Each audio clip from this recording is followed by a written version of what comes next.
పాత్రికేయ మిత్రులు కానీ సభ్య సమాజం కానీ అందరం కూడా మన కళ్ళతో మనం చూసాం.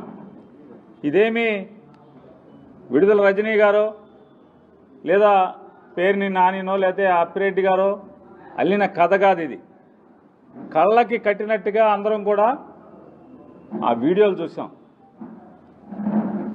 అంటే ఒక ప్రజా జీవితంలో ఒక ఉన్నత స్థానం, ఒక ఉన్నత బాధ్యతలు నిర్వర్తించినటువంటి ఒక వ్యక్తిని తన కారు ఎక్కుతుంటే ఏ రకంగా కనీసం నాలాంటి మగోడు ఎవడన్నా అయితే పోన్లే ఆడ మదం చూపించుకుంటాకి మమ్మల్ని తోసేళ్లే అనుకుని సరిపెట్టుకోవచ్చు.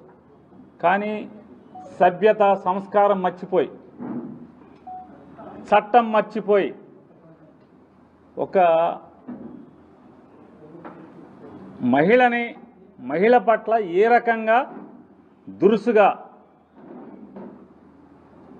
ప్రవర్తించాడో చూస్తే అతను కాకి బట్టలు వేసుకున్నటువంటి అధికారా లేదా కాకి బట్టల మాటన అహంకారం బట్టలు తొడుక్కొచ్చిందా లేదా రాక్షసత్వం బట్టలు తొడుక్కొచ్చిందా అనేది వాళ్ళ మనం ఆలోచించుకోవాల్సినటువంటి అవసరం మనకు కనపడుతుంది.